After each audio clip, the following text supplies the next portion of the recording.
podcast, A Penny for Your Thoughts with me, Steve Penny. Over the coming weeks, I'm going to be talking to some great people. I hope you enjoy listening in. Thank you.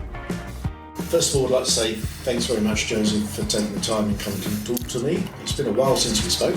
We obviously met working on the Canterbury Men's Centre Board of Trustees. But if you wouldn't mind giving us a brief intro of who you are and what you do and a little bit about your family life, and then we'll get on with the questions. Yeah, well, definitely. Just a big mihi to you, Steve. Thank you for the invitation, for coming and speaking on your podcast. And yes, it's great to reconnect with you again after a few years in our previous work. But so my name is Joseph Tyro, and I whakapapa to Ngāi through my grandfather and my grandmother, Hori Briggs and Mikura Tuatini Tairoa. Also have whakapapa up to Te Atahaunua Paparangi and Ngā Te Rangi up Wanganui, up in the central part of the North Island. I was lucky enough to grew up in a small community called Littleton here in Christchurch, or Hiniho, close to my grandfather's marae, Ngā Te Whike. Yeah, I was quite lucky enough to be raised in a kind of village, strong community, surrounded by family, whānau in that space. So kind of grew up in the 80s, which was quite a cool time to grow up in. Wasn't much, technology, didn't have... Before computers. Yeah. I don't think people believe you when you say that, but the young guys, I didn't have a computer when I was a kid. It's just that can't be true. Yeah. So I was lucky enough to grow up in a really cool little community, surrounded by some amazing people, including my family, good community people, good working class town. So yeah, I learned a lot of strong work ethic and values of community in that space, and also the local marae of Ngā Te Whike, Rāpaki, so where my grandfather's marae was. So I always acknowledge where I come from and the people that have brought me to this space here and kind of nurtured me and helped me navigate many spaces. So yeah, that's me. Yeah, okay, that's excellent. And you see you've got 3 children? Yes. Tell us a bit about those. Yes. So I've got a lovely wife, Nidon, from Germany. We have 3 beautiful children. My eldest is Mikura, who's 12. I have Malia, who's 9, going on 21.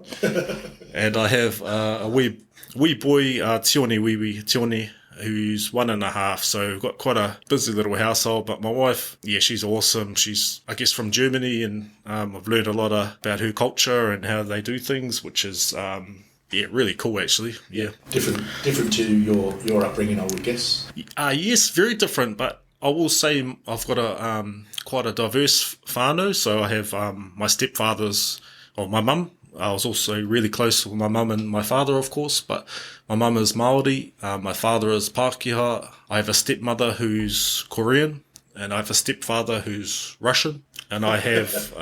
broad range of cultures, isn't it? Yeah, and I was lucky enough to be exposed to all their beautiful cultures and as a young person, and I've got some awesome friends who are also from different cultures, who are Samoan, Tongan, and all sorts of backgrounds. So got kind of a United Nations kind of style at our house. So yeah, it's always good to catch up. And so what is it that you do day to day? What's your main role? Okay, well my main role is to be a father, or be the best father and brother, uncle person. So that's kind of my main job. The job that pays the bills, that's important too, is my current role is Principal Advisor and Workforce for Health New Zealand. So yeah, we've been through a bit of a number of health reforms recently. So I've kind of transitioned into different spaces. So that is my paid day-to-day job. So it is a national role. So it is about growing the workforce, and also about retention and culture within particularly the hospitals, that's who I work for. And I also do a bit of work for my marae, Ngā Te Whike, in regards to, we have a little health company called Te Matapuna, in regards to the health of our marae, of our 5 marae actually within Banks Peninsula and Taumatu, so out Leaston. So that's another piece of work that I'm involved in for my community in my marae. Yeah.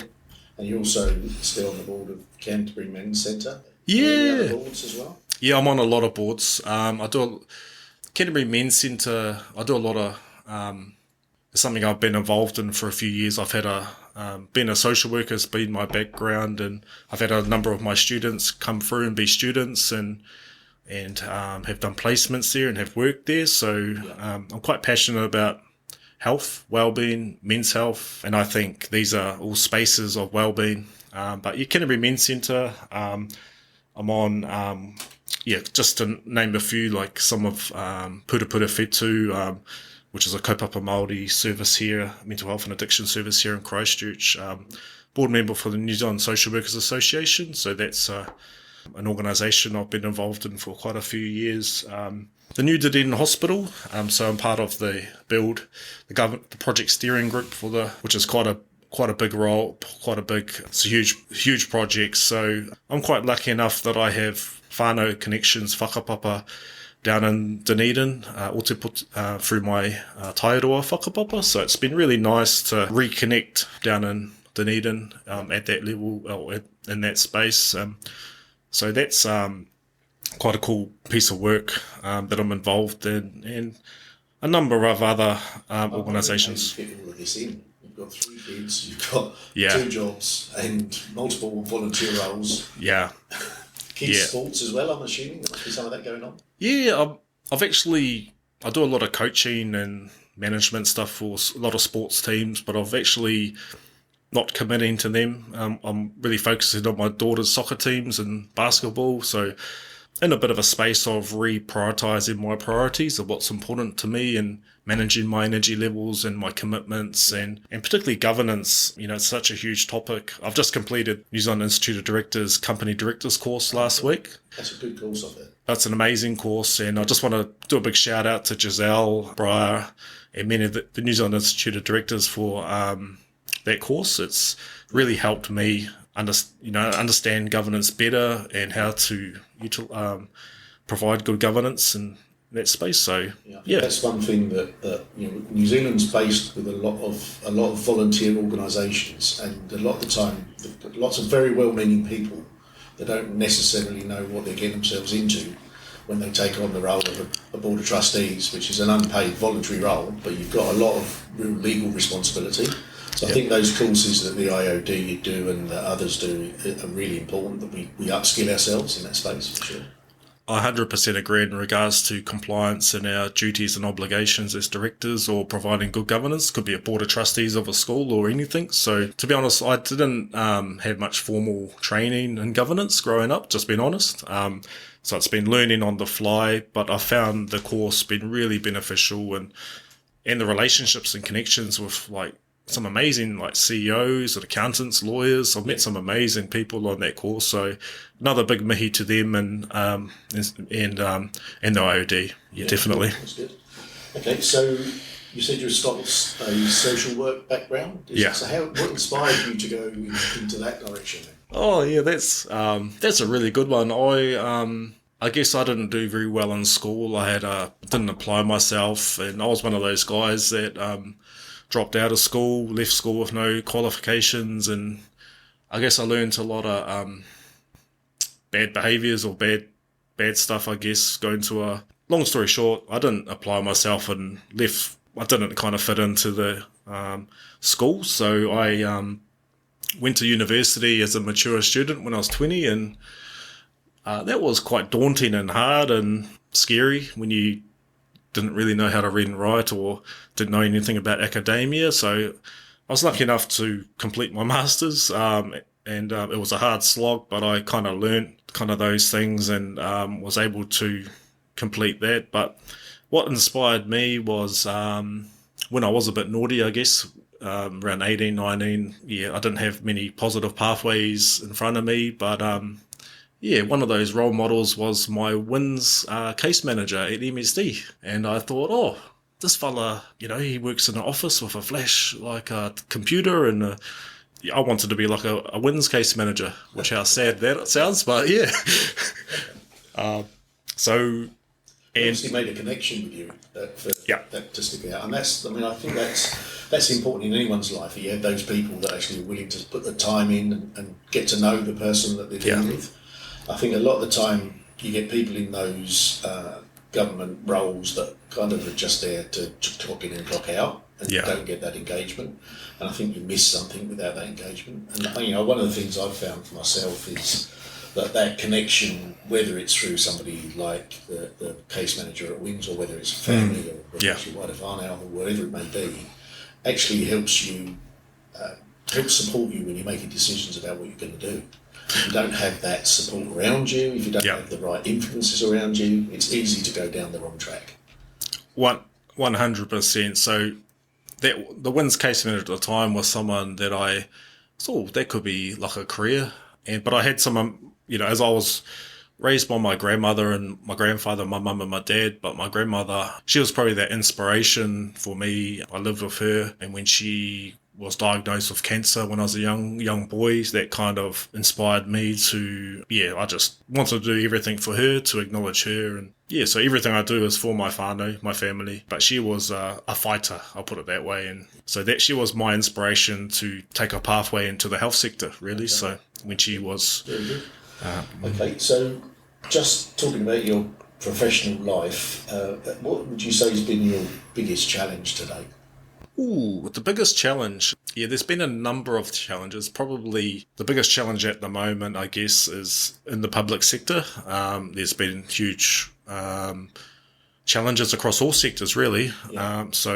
The health reforms have been really challenging, been really exciting at the same time, but also really challenging with all the politics and where that is happening, and working for a pandemic, regards to in the health sector or any sector in general. So try not to think about my challenges. I think it's been a real challenge across the whole nation and even internationally, really, the impacts it's had on the economy and governments and politics, and how we recover and respond to that space. But in the immediate challenges is the current climate and uncertainty in the public sector, just being honest. I think Te Matapuna has gone through enormous changes in the time I've been in New Zealand. It's gone from 22 odd DHBs down to 1. And I don't think it was well thought out, to be honest, from what I've seen. There's a lack of sort of a clear structure in the organisation, and certainly from the outside that's the way it appears. So being part of that, the inside of that must be quite daunting. And a lot of disruption to what you do day to day, and who you contact, and what your line managers look like, and who they are and where they are. I totally agree. Moving to a national health system, moving away from the old districts or district health boards back in 5 years ago in the district health board days when we had 20. But there was good reasons why moving to a national health system. There were a lot of positives in regards to working at a national level, as a lot of economies of scale, I guess, isn't there, with some of the systems and processes. It's one of the things I found, because I did a fair bit of work in the health sector from what I do in my day job, and I found that you go to different DHBs and they have different requirements for the same thing, which just meant that things were not quite connected as well as they could be. 100%. 20 different systems within a system, 20 different payroll systems, and it was kind of an unsustainable, because 19 of them were in quite a lot of deficit at the time. So there were the Health and Disability Review that Heather Simpson led to a number of recommendations, and one of those recommendations was the establishment of Health New Zealand at the time. That's right. I think it is a positive thing, just some teething troubles that's right. at the moment. That's right. What would you say then is your proudest achievement to date in your work life or personal life, or both? I don't know. So my children and my whānau are the most important thing in my life, but the most thing I'm proud of is, I guess coming, from not having much, apart from having an amazing village and love from my family, was overcoming obstacles and challenges in my life. So overcoming some of those things, like even just going to university. So sometimes it's just some of the smallest achievements can mean a lot. So me just getting an education was a huge achievement for myself. It takes a lot of focus to go in and do a degree once you're in, as a mature student. It's a lot of effort, and I'm quite envious of you finishing your degree, because I never quite finished mine. I kind of got part way through and then got busy at work and never quite finished it. So Yeah.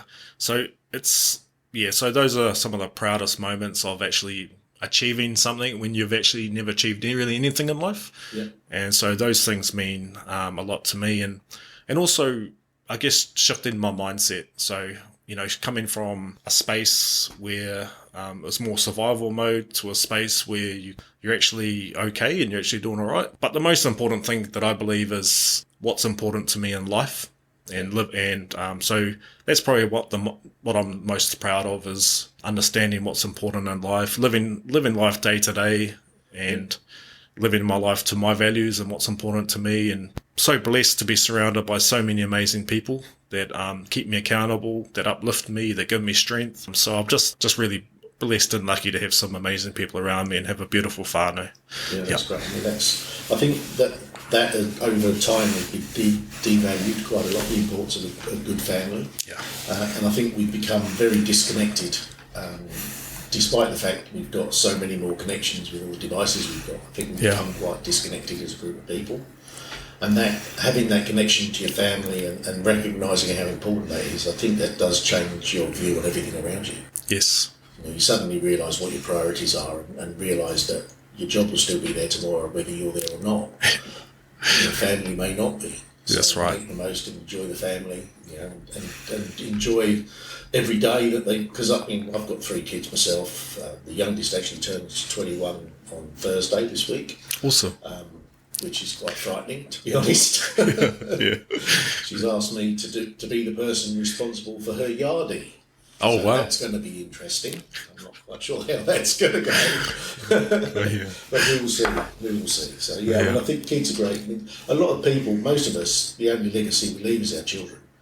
We don't really leave anything else behind. So if you've got kids that are good people and add to the community, it's a fantastic achievement. It's something to be very proud of. So totally with you on that one.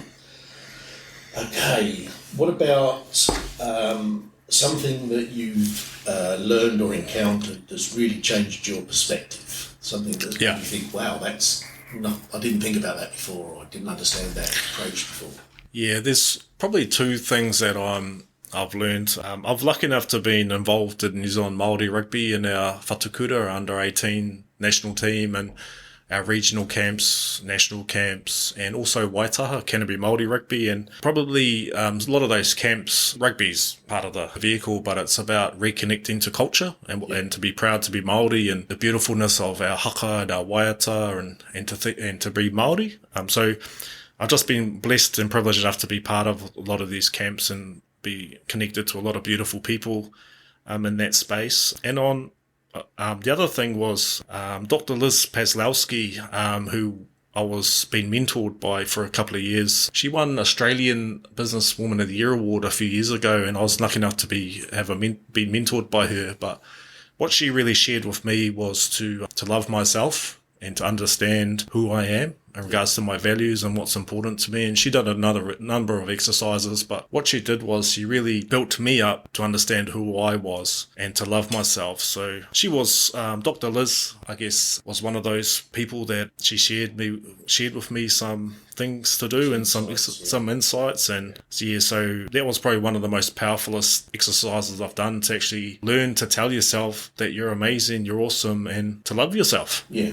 Well, I think I think we forget that sometimes, don't we? Yeah. We get so busy doing what we do that we forget that we've got to think about ourselves occasionally. That's right. I mean, one of my mentors has told me many times that you can't fill anybody else's vessel from an empty cup. Yeah. And it's kind of a good visualization of what it's like if you're a leader of any kind. Whether it's a family or whether it's a workplace or whether it's a sports team, if you're there in a leadership role of some kind, you need to look after yourself first. Yes. So that you can then look after everyone else. 100% agree. Yeah, and if we don't take that time to recharge our batteries and think about us every now and again, then we're not helping anyone. That's right. I think it's great to have that insight. And as early as possible in your life. It took me a long time to work it out, fortunately. Yeah. But I got there in the end. So well done for that. Appreciate that. Okay, now just what about influences? Which people would you say were your biggest influences in your life? Yeah, so there's, as I mentioned earlier, my grandmother, my grandfather, my mum and my dad, my sister. I had a lot of uncles and aunties that were important to me.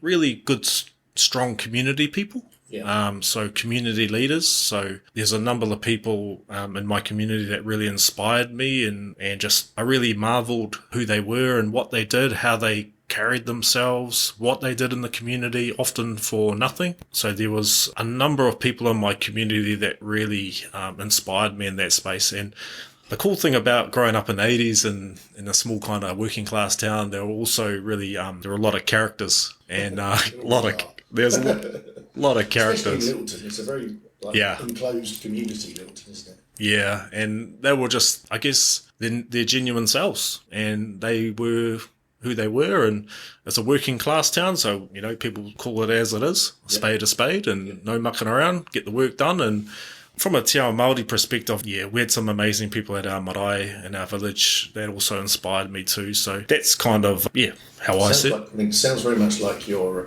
a child of a community, And I think that sort of community feel is something that I don't really see so much in my culture, if you can call it that. Yeah.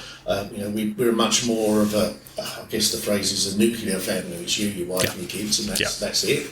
I get I miss the connection to the wider family that seems to be part of a lot of other cultures, like certainly a part of the Māori culture and the Chinese culture. My wife's Chinese, and family culture is very much like that as well. And it is that case that your grandparents, your aunts and your uncles are all part of bringing you up. Yeah. And they're all people that hopefully do influence you in some way. And I think we've lost quite a lot of that in the Western culture. Yeah. I think there's beautifulness in all cultures. There are, and it's sometimes, as I mentioned before, growing up Russian, Korean, Pacific Island, German, once you get into a culture and you expose yourself in that, you can see some amazing things. But what you mentioned earlier in regards to the connection with people, with communities, and I see that's the key. Today we've got more technology, so we connect via technology, but going back to basics of just having relationships with people, having connections with people, based on respect. And everyone has something to offer, or everyone has strengths. So, Well, I think that's one of the things you see when you do things like the Canterbury Men's Centre, being on the Board of Trustees and seeing the different people there and the different perspectives they all have. And there was a lot of pushback on what Jared was trying to bring in with the dual boards about the Maori approach and the kind of white men approach, which is very different. And I think that there's a lot of lessons to be learned there. And one of the other things in my role, I'm focusing on sustainability and design, which is a big thing for everybody at the moment. But one of the things I'm very aware of is that, particularly in the Maori culture and certainly other Indigenous peoples, that there's a much more balanced view of the environment. Yes. That you're much more connected to the land that you're standing on. Yes. And we've lost that to the point now where we think we can destroy it and it doesn't matter. And it's really coming back to bite us at the moment. You see what's going on with the global environment, you see the global warming issues, you see the sea level rising, you see the fires you're having in Australia, you see the torrential rains. And it's just like, we've got to learn a lesson somewhere. I totally agree. And environments or the way order, toi order, is a strong component of Te Ao Māori, our connection, our relationship to our whenua, our land, our moana, all those things, our ngahere, our forests. Yeah, so we talk about your river and your mountain, and that it means, from my point of view, it's something that I've never seen or heard before. Yeah, and it's just like having that connection, knowing this is where I'm from. Yeah, this is the family I'm part of. When that family is much wider than just your mum and dad. Yeah, and that sort of connection kind of grounds you a lot better, I think, in your community, and gives you a really strong platform to grow from. Oh, 100%, and it talks about, this is the whenua, this is the land that has sustained my family and my generations, my whakapapa, my tupuna, my ancestors in this area. So being Māori, we have a strong innate connection and relationship to our environment. And as you mentioned earlier, we have some really big issues in that space moving forward. I do worry. I do think about our children, our grandchildren, and the world that they're going to live in. And we have some amazing young kids coming through that see the work. We have some amazing young, talented children coming through. So we've got to worry about that future generation. I mean, one of the people I've spoken to on my podcast, a Welsh lady who was the first commissioner for future generations in the world. Wow. And her role was to hold the Welsh government to account for what policy decisions they were making and how they were impacting on the future generations. And having that really long-term view is something I think we miss, that we're focusing on right now. Everything's instant gratification. If it doesn't happen right now, then why not? I want it now. And if we don't take that longer view, then there won't be a longer view because it'll be gone. And having that sort of realisation, I guess, quite recently as a society, global community, and still having large sectors of the global community saying it's not really a problem, it'll be fine, don't worry about it, because they don't want to make the difficult decisions. It's right to be worried, I think, because we are warming up the planet. We are seeing the impact of that in extreme weather events and other issues as well, so lack of resources and starvation in parts of the world. It's quite a challenging time to be alive, I think. There's a lot of change. Yes, I totally agree. And I guess growing up in the 80s I remember swimming in our moana, our oceans, our lakes and our rivers, and just reflecting back then to where it is now, it's a big difference. And for us, particularly from a Te Ao Māori perspective, we think generationally, we think about our past, but we also think about our future, particularly for our children and our grandchildren, and that's kind of how we see the world. We look at the world at generations, and we have some immediate issues at the moment, but I have full faith in our amazing talented young people coming through, and it's just some of the conversations I have with my kids is it's like, well, you've ruined the world, you've got to fix it. Don't give it to me to fix, you should fix it before we hand it over. And I guess I do understand that point of view, that. And the other thing, I've kind of reflected a lot on what has happened during my lifetime, and one of the things I'd say is that I think that the current generation has a lot more opportunity to make change than our generation did. That there's much more openness to a wider range of people's views than there used to be. And you see that with things like the development of the trans community and other things that are coming through now that didn't really exist when we were kids. And you were ridiculed for being part of a weird group or whatever else. But now you see that there's a lot more acceptance in society of different ways of doing things. And I think because of that, there's more opportunity to change things. I agree. And, I think we've just got to promote that and support those around us that are willing to make those changes. Because it needs to happen. It definitely needs to happen. Yes. Okay. So, I don't know do you have any leisure time for you that's not doing something for someone else? Yeah, so probably the last year and a bit, I guess, I started to prioritise my own health and wellbeing. So I go to my friends, one of my childhood friends' gyms. It's called the Hurt Lab, with some of my childhood mates, and so I'm usually up at 5 o'clock, and I go and train with some of my best friends. And we live in such busy worlds, and that's a space where I can invest time and energy into my well-being, but also spend time with my mates in something positive. So it's not going to the pub, it's actually doing some exercise. And so that's probably trying to be more efficient with my time, be more purposeful with my time, and deliberate and intentional, and consistent. Consistency is the key, and making a commitment to my mates, and it's kind of healthy competition.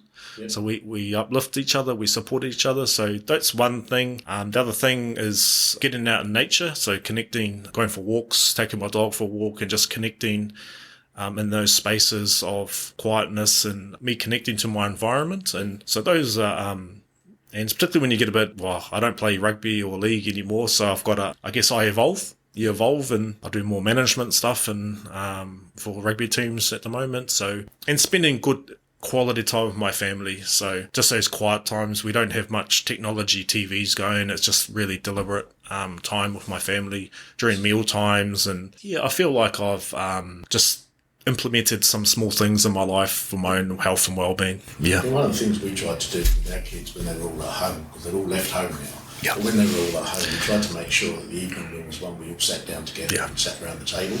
And it was it was a deliberate thing for us that we wanted to have a point where we did connect with the kids. Because, Christy and I, my wife, we were both working. So that evening meal was really the only chance we got to spend a bit of time with the kids before they were off to bed. Yeah. It's got you kind of, if you don't have those connection points, it's very easy to lose contact with what's going on in their lives. Yeah, I agree. And kids are a nightmare for telling you what's going on. How was your day? Okay. What do you do? Stuff. And it's like, can you tell me a bit more? Yeah. Well, went to school, did stuff. Right, yeah. Okay. Yeah. So it's just thinking, you're right, you do have to be deliberate about those things and actually, make an effort to say, right, this is what we're doing, and I'm going to be here, and I'm not going to be playing on my phone, and I'm not going to be watching TV while I'm here. Because I think we all fall into the habit of sitting with the phone in your hand and really not being present in wherever you are, work meetings or whether it's a social meeting, whatever it may be. Yeah. A number of times we go out to restaurants and we see people sat around the table playing with their phones. Yeah. And then we look and we both got our phones in our hands and what are we doing? We're actually here having dinner and we're not even talking to one another. Yeah. It's just... Yeah, and... It's a nightmare. I used to, in my previous job, when I was the director of Māori Health down in South Canterbury, I used to leave my family on a Monday morning and not return on a Friday for quite a few years, and I guess I got stuck in a trap of trying to have mana or purpose in life through my job title and trying to climb the rankings. But my worldview changed, and I kind of says I don't need to be defined by what type of job title I have or where I'm at in my career. I like to flip things upside down and focus and live a life that you want to live. Yeah, so you only get one go at it, didn't you, really? That's right. So make it the best one you can. Yeah, so I've got a bit of trying to make up some time that I missed of my family, and so I did get stuck in a bit of a way of thinking back then, but I'm just glad I have a bit of insight now to know what's important to me in life. And that's one of the drivers for us coming to New Zealand. I was working in the UK and commuting from home into London, which was a 2-hour each way commute. So I would be getting up in the morning, going to work, coming home in the evening, and I'd never see the kids. I wasn't travelling away from home, but I'd still be leaving before they woke up and home after they went to bed. Yeah. And that went on for quite a few years, and it put a lot of stress on my marriage because I was never there, and put a lot of stress on me because I didn't really know my kids at all. Yeah. And it took a sort of a health issue for me. I found myself in hospital in 2001, but when 9/11 happened, I was in hospital, having had an internal bleed from a rupture somewhere inside me, and my boss at the time phoning me up and saying, "We need you back in the office. When you're coming back in the office, you can't take time off. We need you in the office." And I'm sitting there thinking, I'm actually here, in hospital with a drip in the arm. I don't need this. This isn't doing me any good. Yeah. And a few years before that, somebody I was speaking to said, "You need to change your job. The job is what the problem is in your life. You're so focused on that job that you're forgetting everything else." Yeah. No, I need the job. I need the job. And it's very much like you're saying, that you validate yourself by the role you've got, and it isn't true. Mm. And taking a step back from that and taking a role that was much closer to home, didn't pay as much money, but it allowed me to have more of a life, was the best thing I ever did. Yeah. Suddenly found who I really was. Yeah. And allowed me to reconnect with the kids and my wife and lots of other things, and then gave me the opportunity to think about being elsewhere, and then we came over here. And it's those points in time when you get a chance to think about what you're actually doing, so important. Oh, I agree. Yeah. The question I like to ask is, if you could go back and give yourself a piece of advice when you were in your late teens, early 20s, what would that piece of advice be? Yeah. I wouldn't change anything for the world, because I guess those times you build resilience and you build character. But I if I had the second chance to go back, I'll probably, what Dr. Liz Paslowski shared with me, to tell yourself that you're amazing, you're okay, everything will be all right. And to tell myself that, because I guess just to help, when you're in a bit of a tunnel vision space, or when you haven't got much going for you in your life, it's hard to look outside that tunnel vision. You're stuck trying to survive. And probably, as everyone else would probably say, go to school, do your work. Yeah. Necessarily, I don't think, school is good. It can help open doors, but it's not everything, But yeah, I think that's probably the best thing. That's probably what I would tell myself is, that you're amazing, you're a good person, everything will be okay. Yeah. I think a lot of the time, a lot of people struggle with this thing called the imposter syndrome, where you don't think you're good enough. Yeah. And you undermine yourself all the time. Yeah. And, I have the same issue myself. It's been probably one of the main reasons for my depression is that imposter syndrome. I undermine all of my decision making all the time. Yeah. And, it takes a lot of effort to get out of that mindset. Yeah. But once you do, and once you realise that actually your view of you is a lot harsher than everybody else's view of you, it's kind of quite refreshing. Yeah. I think really important to understand that, and I think you're right. That's probably what I wouldn't want to change anything, because if I did, then I wouldn't be where I am now. Yeah. I quite like where I am now. Yeah. I think that's it's that sort of just that understanding and that bit of support is probably really important. Yeah. Excellent. Yeah. Okay. What about if you could meet with somebody, dead or alive, or fictional, if you like? Well, who would that be? Like having a dinner conversation with someone, who would you pick? I'll have to pick my my grandmother. Yeah. That's someone that kind of inspired me and that was there during the hard times in my life. And was that Poe? So definitely my grandmother. Okay, that's cool. Yeah, I got someone to interview me like this, and I was asked that same question, and my answer was the same as yours. My dad's mum, someone I never met because she passed away when my dad was about 16. Yeah. But I heard a lot of stories about her, and I'd love to have met her to find out what she was really like. Yeah. Just have that connection. And I think that sort of generation lived through some pretty horrible times. Mm. The end of the First World War, beginning of the Second World War, all of that conflict and everything else that was going on at the time. So, awesome. Do you read many books? Do you read much? I'm not a big reader. There has been a few books that I want to read that I've written down from the New Zealand Institute of Directors course that I'm looking in. Yeah, I don't read many books, just being honest. No, that's fair enough. That's awesome. What about travel? Do you do much travelling around the world, or is it all New Zealand? Yeah.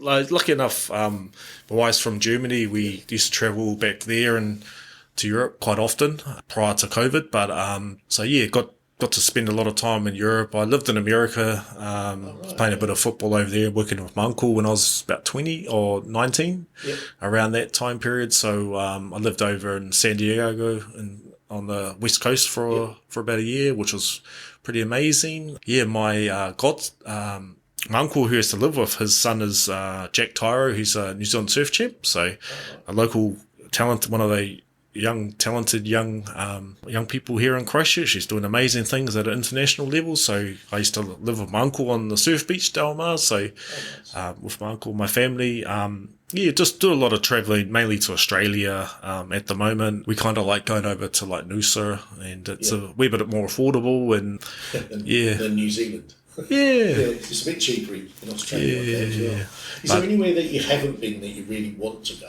Oh yeah, I've been to some parts of Asia. I've been to Mexico, but I haven't really been to South America. So maybe South America in the future, and maybe around Bali or Vietnam or Thailand. I haven't been to any of those countries. So, and maybe the Pacific Islands. So those are kind of the bucket list. Yeah, kind of countries I haven't been to and love to go to at one stage, but we're looking at maybe going back to Europe or America in about maybe 4 or 5 years when my daughter turns 18, the other one turns 16, and So just we're looking at thinking about something like that in the future. Yeah.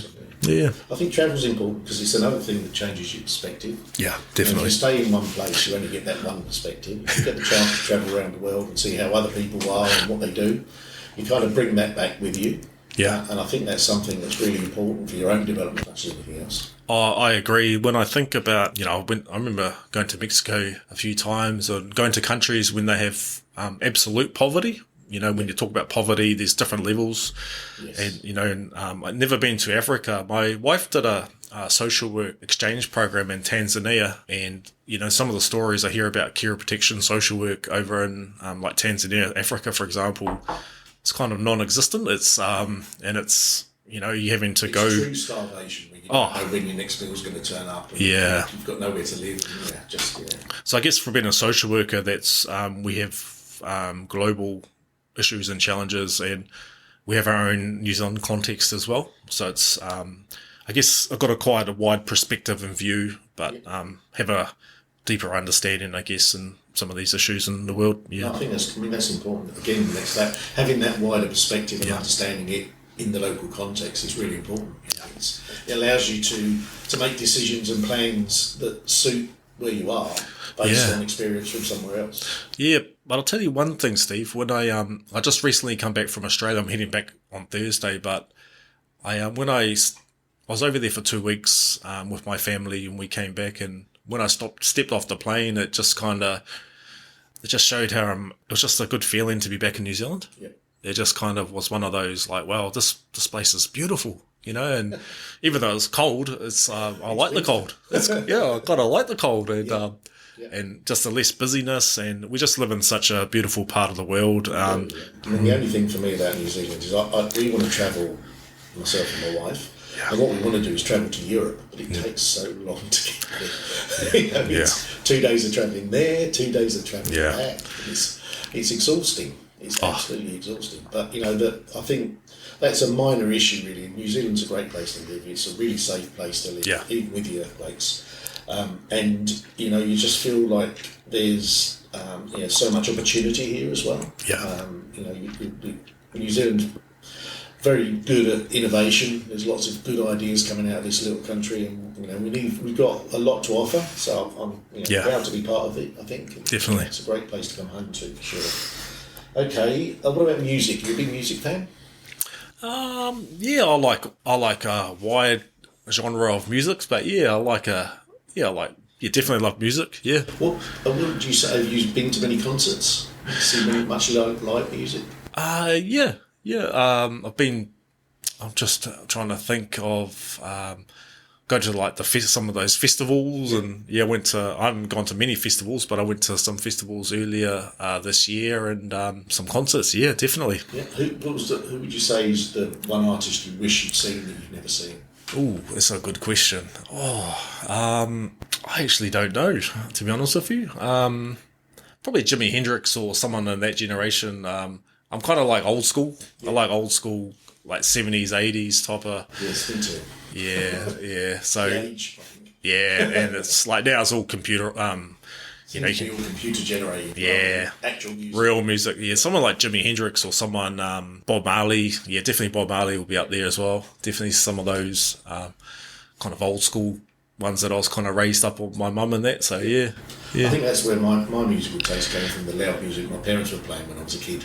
Yeah. When you remember, Dire Straits, they played all the time. Yeah, I went to the Dire Straits concert when they were in Christchurch. Oh, nice. So that was in 91, I think. Yeah, my dad took us there, and we had KFC, and my mum used to go to she used to go to all concerts around the world in New Zealand, and she used to collect the programs. Oh, nice. So she used to collect all the programs for concerts, and Fleetwood Mac would be definitely one. Yeah.